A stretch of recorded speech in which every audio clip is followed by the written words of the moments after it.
सो आप सबको जय मसीह की। परमेश्वर का धन्यवाद हो कि हम उसकी जय कहने पाते हैं, क्योंकि कलाम इस बात को कहता है, मिट्टी क्या है जो मिट्टी में मिल जाएगी तो उसकी जय कह नहीं पाएगी। भजन संहिता इस बात को कहती है। तो हम शुक्रगुजार हैं कि परमेश्वर ने हमें ये समय दिया। जो धर्मशास्त्र का हिस्सा अभी हमने सुना और पढ़ा, पहला कुरिन्थियों उसका 10वां अध्याय और उसके पहले 13 पद, कुछ बातें हमारे और आपके जीवन के लिए बहुत आवश्यक हैं, जानना भी और उस पर मनन करना भी। और यहां पर हम गर्व से कहते हैं, आनंद करते हुए कहते हैं, सम्मान से कहते हैं कि हमने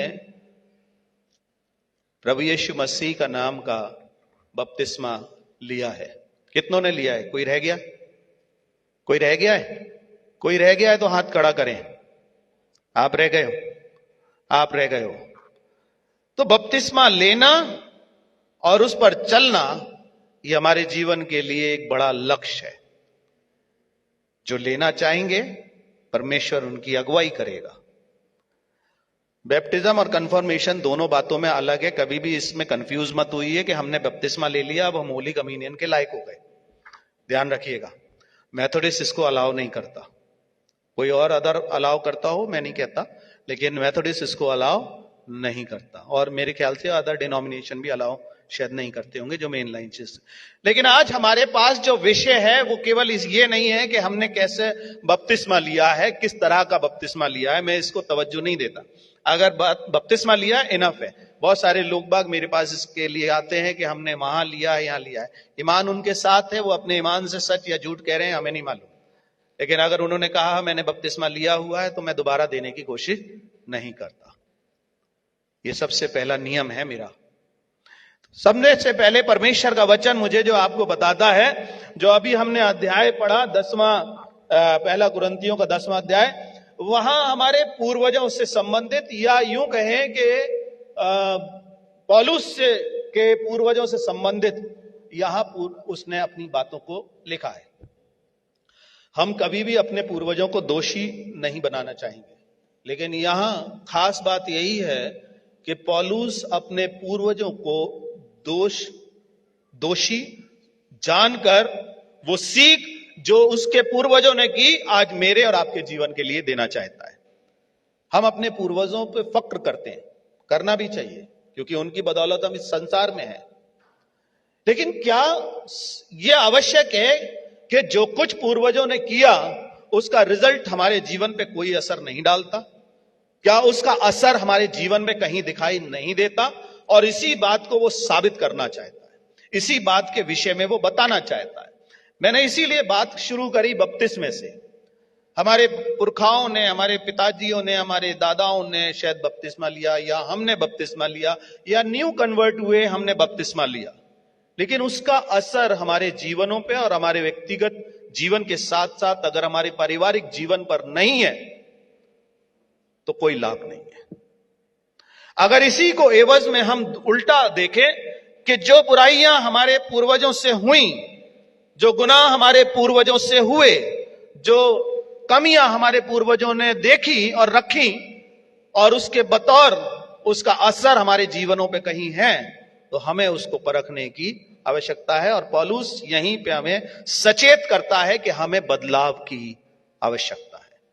मेरे अजीजों, मेरे मित्रों, इन दिनों में बहुत सारे आपने शोर शराबे सुने होंगे। मैं किसी की धार्मिक आस्था को कष्ट देने के लिए नहीं कह रहा हूं, लेकिन इन दिनों में, पिछले 20 दिनों में बहुत सारा साउंड सिस्टम लगा हुआ था। बहुत सारे गीत चल रहे थे, बहुत सारे आवाजें आ रही थी, और यदा कदा हम भी सुनते होंगे। कई बार ध्यान से सुनते हैं, कई बार बिना ध्यान के सुनते हैं, क्योंकि प्रैक्टिस में हो जाता है। लेकिन यह है क्या? आमतौर से हम कहते हैं कि कल्चर है। आमतौर से हम ये कहते हैं कल्चर है। उनके मजहब का कल्चर है, या उस समाज का कल्चर है, या उस धर्म जाति का कल्चर है, हमारा अपना कल्चर है। लेकिन उस कल्चर से क्या हम प्रभावित हो रहे हैं? हम पर असर है? परमेश्वर का कलाम मेरे और आपके जीवन के लिए इस बात को बताता है। कई बार हम अपने मित्रों में, अपने अजीजों में, अपने प्रियजनों में इतना मिक्स हो जाते हैं कि हम उस कल्चर को अपना लेते हैं। मैं किसी की ओर कटाक्ष नहीं कर रहा हूं, लेकिन हम अपने जीवन को सीधे मार्ग दिखाने की कोशिश करते हैं।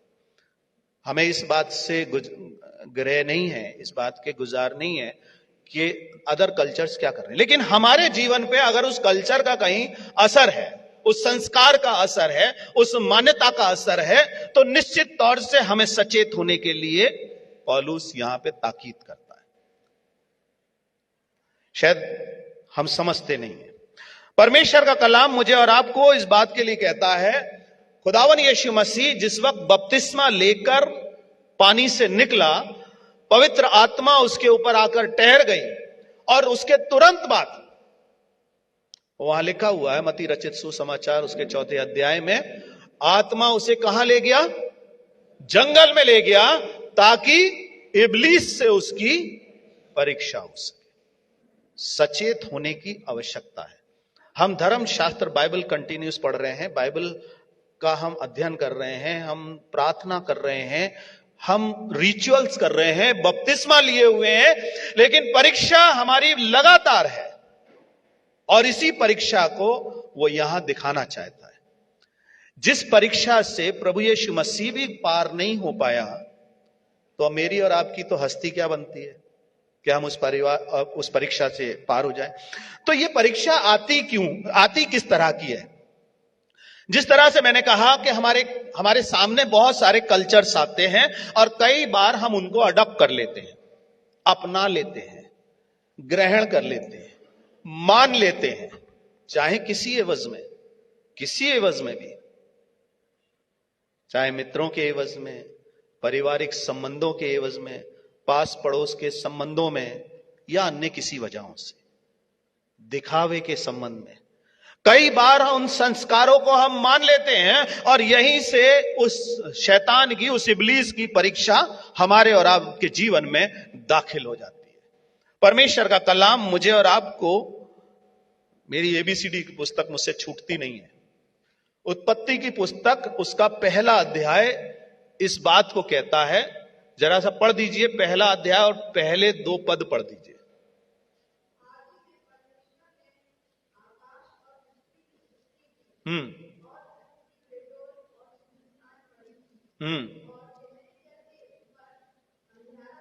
और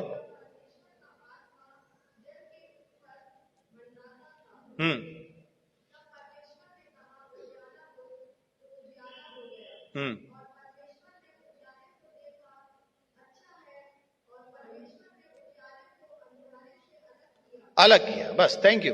परमेश्वर का कलाम मुझे और आपको इस बात के लिए कहता है कि परमेश्वर को यह कभी भी नहीं भाता कि ज्योति के साथ अंधकार का मेल हो।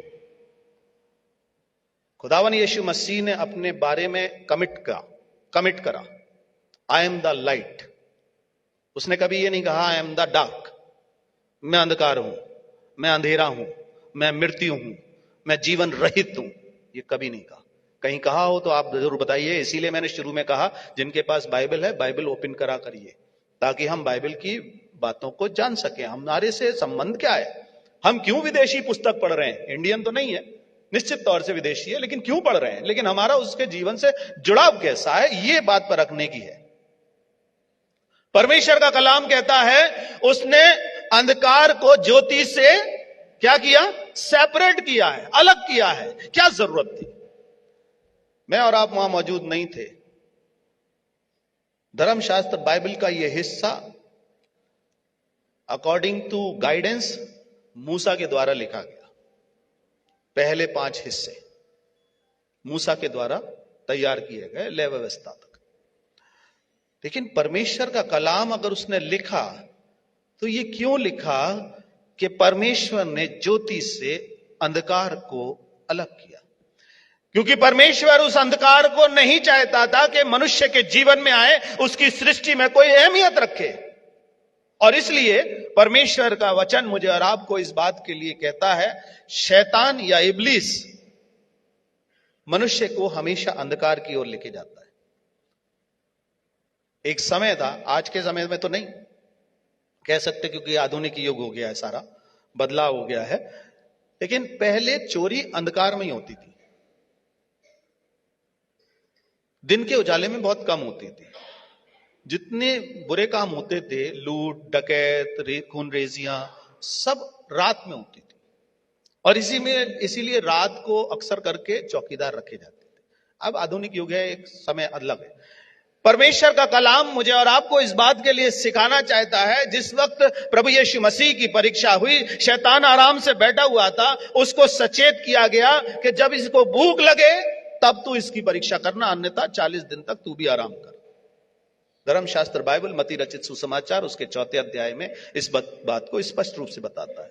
और हमारे जीवन के लिए यही जानना जरूरत है कि शैतान कितने आराम से हमारे साथ बैठा रहता है, लेकिन जैसे ही समय आता है, जैसे ही हमारी भूख निकलती है, चाहे भूख हमारे सामान की हो, चाहे हमारी जरूरतों की हो, हमारी ख्वाहिशों की हो, हमारी इच्छाओं की हो, हमारे व्यभिचार की हो, हमारी गलत सोच की हो, निचले स्तर की हो, उसी वक्त परीक्षा शुरू हो जाती है।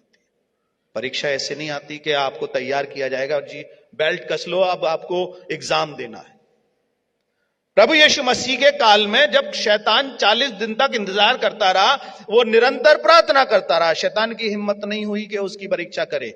परमेश्वर का वचन मुझे और आपको सिखाना चाहता है, जब तक हम परमेश्वर से प्रार्थना में लौंडीन रहते हैं, परमेश्वर की बातों पर चलते हैं, शैतान की हिम्मत नहीं है कि परीक्षा कर ले। लेकिन परीक्षा का समय आता है, और परीक्षा का समय क्या आता है? जब हम ये सारे साउंड सर्कल अपने चारों तरफ सुनते हैं, अपने आसपास के कल्चर्स को देखते हैं, अपने आसपास के संस्कारों को देखते हैं। कुछ लोग भाग ले जाते हैं, कुछ लोग भाग ले जाते हैं, आ जाओ वहां तक चल रहे हैं, वहां गाना हो रहा है, बजाना हो रहा है, शोर शराबा है, बाजार में है, निकलते हुए देखेंगे, सुन लें हम, आइए वहां चलते। और ये समय होता है परीक्षा का। उस समय ना हमें अपना बपतिस्मा याद आता है, ना कन्फर्मेशन याद आता है, ना घराना याद आता है, ना परमेश्वर से किए हुए वादे याद आते हैं। परमेश्वर का वचन मुझे और आपको सिखाना चाहता है। पौलुस यहां पर स्पष्ट रूप से इस बात को कहता है, जो हमारे बाप दादा इस आसमान के नीचे करते रहे, उसका रिफ्लेक्शन हमारे ऊपर है, अच्छा या बुरा, यह जांचना हमारा काम है। परमेश्वर का कलाम मुझे और आपको इस बात के लिए तैयार करता है। पहली चीज, अंधकार से हमारा कोई नाता नहीं है, अर्थात इब्लीस से हमारा कोई नाता नहीं है। ऐसे किसी संस्कार से हमारा कोई नाता नहीं है जिसमें परमेश्वर की उपस्थिति नहीं है, पहली चीज। दूसरी बात, कई बार हम अपनी आदतों में उसको शुमार कर लेते हैं। हाँ, कोई दिक्कत नहीं है, हमें कोई दिक्कत नहीं, हम तो सब। मैं एक परिवार के यहां बैठा हुआ था और किसी ने मुझसे कहा कि हमें अगर कुछ दिया जाता है ऐसे करके तो क्या हमें लेना चाहिए। मैंने वहां पर इस बात को कहा कि अगर आप किसी फर्म में या फैक्ट्री में काम करते हैं, मैं भी काम करता था, मैंने भी काम किए हैं, नौकरियां की हैं और बहुत सारी नौकरियां की हैं, तो क्या हमें लेना चाहिए? परमेश्वर का कलाम इसके लिए परमिट नहीं करता। मैंने वहां पर इसी बात को कहा कि अगर आपको यह लगता है कि आपके इस्तेमाल की चीज है, आप लो, आप किसी को रोक तो सकते नहीं है। आज आप मना कर दोगे किसी को, कल वो कहीं और जाके कर लेगा, भूल गया, तो आपकी तो बात झूठी ठहरी। वहां पर मैंने ये कहा, जब किसी फर्म और फैक्ट्री में ये प्रावधान किया जाता है, त्योहार आता है और कार्यक्रम किए जाते हैं, तो जो बोनस होता है वो मिल जाता है। कितने लोगों ने काम किया होगा, बोनस लिया होगा, मिला होगा, बहुत सारे लोगों को ना बोनस मिलता है, बहुत सारे लोग। लेकिन वहां पर अगर किसी संस्कार को पूरा किया जाता है, हम उसको अनएक्सेप्टेड मानते हैं, हमें एक्सेप्ट नहीं करना है, हम नहीं तैयार हैं, मन से, बुद्धि से, आत्मा से हम उसके लिए तैयार नहीं है। लेकिन वो बोनस जो हमारे जीवन के लिए काम करेगा, उसको हम बखूबी लेते हैं। अगर ध्यान करें तो वो सारी चीजें वहीं से लिप्त होके आती हैं।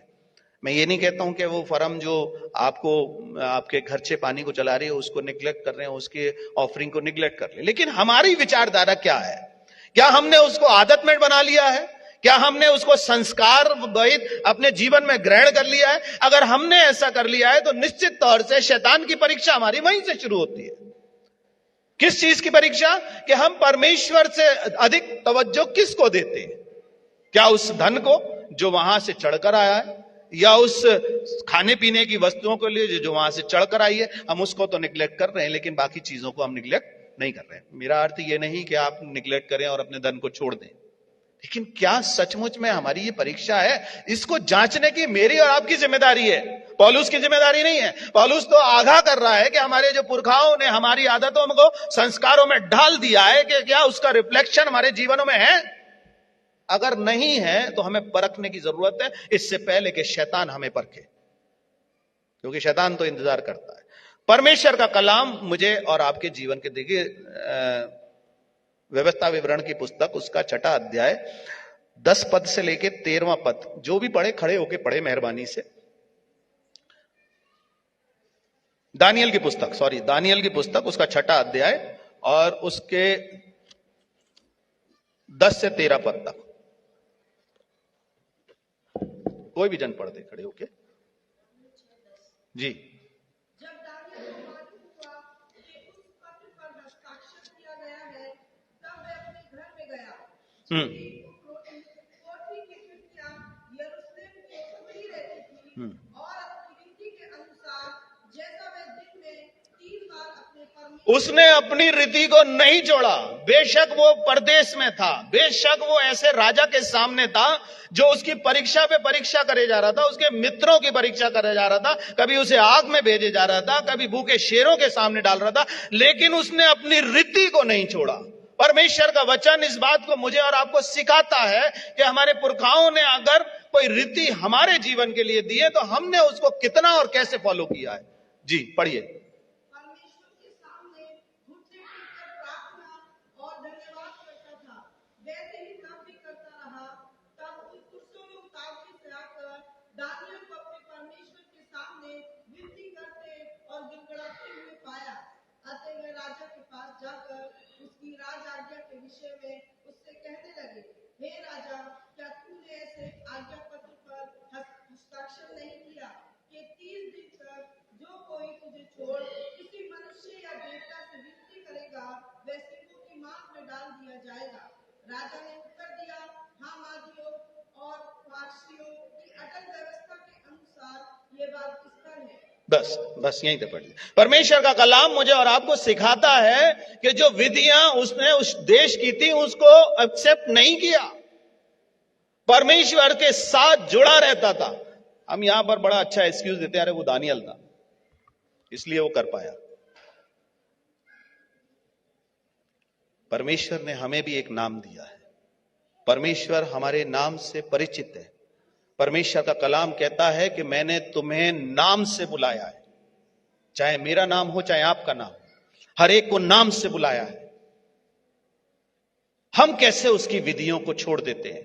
परमेश्वर का कलाम मुझे और आपको इस बात के लिए सिखाता है। हमारी शंका यह है, हमारी समस्या यह है कि हम ये सोचने लेते हैं अन्य संस्कारों को ग्रहण करने के समय पे कि परमेश्वर यहां तो नहीं देख रहा, परमेश्वर हम पर निगाह नहीं रखा। अरे और ज्यादा लोगों पे रख रहा होगा, बिशप साहब पे रख रहा होगा, पादरियों पे रख रहा होगा, डीएसओ पे रख रहा होगा, वो जमीन बेच रहे हैं, ऐसा या वैसा कुछ भी, उन पे निगाह रखे हुए, हम पे क्यों रखेगा? हम कुछ ऐसा थोड़ी ना कर रहे हैं। लेकिन वही समय परीक्षा का है। मैं जो आपको बात बताना चाह रहा हूं, हम अपने बपतिस्मे से कितना प्रेरित हैं, उस बपतिस्मे में हमने एक्सेप्ट किया है, उस कन्फर्मेशन में हमने एक्सेप्ट किया है कि हमारे पास ऐसे अंधकार के संस्कार नहीं होंगे। हमारे पास जितने भी संस्कार हैं प्रभु यीशु मसीह नामक ज्योति के संस्कार हैं। अगर उसको हम फॉलो नहीं करते हैं तो हमारे पूर्वजों का संस्कार जो हमारे जीवन को अंधकार में यदि डालता है, हम उसको एक्सेप्ट करते हैं। और इसी चीज को परमेश्वर का वचन मेरे आपके जीवन को बताता है कि इस समय में शैतान हमारी परीक्षा करता है। प्रभु का वचन मुझे और आपको इस बात के लिए तैयार करता है। मेरे अजीजों, मेरे मित्रों, व्यवस्था विवरण उसका 31वां अध्याय 6वां पद देखें क्या हमारे जीवन के लिए कहता है। व्यवस्था विवरण और उसका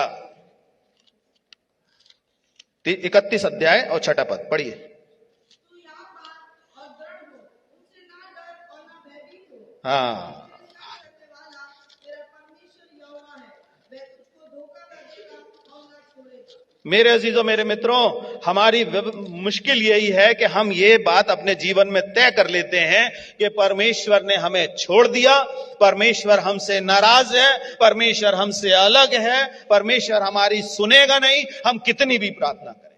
हमारी समस्या यही है, हमारी शंका यही है, हमारी दुविधा यही है, हमारी परेशानी यही है कि हम परमेश्वर को अपने आप से स्वतः ही अलग कर देते हैं। इसका असर, जो बात प्रभु का वचन मुझे और आपके जीवन के लिए बता रहा है, उसने 3 बातें कही। पौलुस ने पहली कुरिन्थियों उसके 10वें अध्याय के पहले पद से लेकर 13वें पद में 3 बातें उसने कही। क्या क्या कही? कि उन्होंने मूसा का बपतिस्मा पाया, उन्होंने मूसा का बपतिस्मा पाया, वो जल के पार हो गए। उन्होंने क्या क्या किया? उन्होंने बुदबुदाया, परमेश्वर को बुरा भला कहा, और कितने खत्म हो गए? 23,000 जन एक साथ खत्म हो गए। उसके बाद फिर कुड़कुड़ाए, सांपों ने डस लिया, हजारों खत्म हो गए। उसके बाद वे विचार में पड़ गए, मूर्ति पूजा करने लगे और हजारों हजार समाप्त हो गए। ये स्टेप बाय स्टेप है हमारे जीवन की। हम क्या क्या काम करते हैं जो परमेश्वर को नहीं भाता, और ऐसे समय में शैतान हमारी परीक्षाओं को लेने आता है। मेरे अजीजों, मेरे मित्रों, परमेश्वर का वचन मुझे और आपको इस बात के लिए कहता है, परमेश्वर तुम्हें नहीं छोड़ेगा। और हम परमेश्वर को बार बार छोड़ के उस अंधकार भरे संस्कारों को अडॉप्ट कर लेते हैं। चाहे फीका खाना हो, चाहे मीठा खाना हो, चाहे पक्का खाना हो, चाहे कच्चा खाना हो, अन्य तरह से। परमेश्वर का कलाम मेरे और आपके जीवन के लिए दूसरी बात ही बता। तीसरी एक और बात जो हमारे जीवन के लिए है, हम जब इस बात का अपने जीवन में चलन करते हैं, हमें 10 हुक्म याद है, और 10 हुक्म में का पहला हुक्म कोई बताएगा क्या है? मुझे छोड़। सीधा एक ही डायलॉग है, मुझे छोड़, कोई और तेरा परमेश्वर ना होने पाए। हम पता नहीं किस किस को बना लेते हैं। आप कहेंगे नहीं, हम तो नहीं कहते, पादरी साहब गलत बोल रहे हैं। जिस दिन आप ये फैसला, मैं और आप फैसला करते हैं कि आज चर्च नहीं जाएं, आज चर्च लेट हो जाएं, आज गीत में शामिल नहीं हो, आता है फिर भी नहीं गाएंगे, बाइबल को खोलेंगे नहीं, हम और चीजों को इंपॉर्टेंस देने लगते हैं परमेश्वर से ज्यादा। और जैसे ही हम ये करते हैं, हम उस आज्ञा का उल्लंघन कर बैठते हैं, बहुत नाजुक तरीके से, बहुत आराम से, क्योंकि हम पर कोई दंड नहीं है, हम पर कोई मार नहीं है। लेकिन आग का कोड़ा अगर हमारे सर पर हो तो कैसे करेंगे? कैसे करेंगे? रट्टू तोते की तरह बोलेंगे, रट्टू तोते की तरह बोलेंगे, 10 के 10 हुक्म बोलेंगे और पहला हुक्म पूरा अपनाएंगे। परमेश्वर का कलाम मुझे और आपको इस बात को सिखाना चाहता है कि ये जो कार्य परमेश्वर ने उनके जीवन के लिए किया था, उन पूर्वजों को लेकर लाल समुद्र के पार निकल गया, जहां उन्हें प्यास लगी वहां पानी दिया, जहां उन्हें भूख लगी वहां खाना दिया, उनके लिए आर्क का कवेनेंट तैयार किया, वाचा का संदूक तैयार किया, प्रॉमिस लैंड में ले जाने के लिए तैयार हुआ, रास्ते भर उनकी देखभाल करता रहा, दिन में बादल के खंबे की तरह और रात में आग के खंबे की तरह। उसके बावजूद भी वो परमेश्वर को ताड़ना देते थे, परमेश्वर को बुरा भला कहते थे, परमेश्वर को की दुहाई देते थे, परमेश्वर से संतुष्ट नहीं होते थे। और यही बात परमेश्वर का कलाम मेरे और आपके जीवन में व्यवस्था विवरण में कहता है कि मैं तुम्हें कभी नहीं छोड़ूंगा। लेकिन जैसे ही छोड़ते हैं, हम जैसे ही छोड़ते हैं, परीक्षा करने के लिए हाथ रख के बैठा रहता है। कौन? शैतान। आराम चेयर पे बैठता है, वो बहुत गुदगुदी वाली पे, बहुत आराम से, तसल्ली से, कोई जल्दी नहीं है उसे।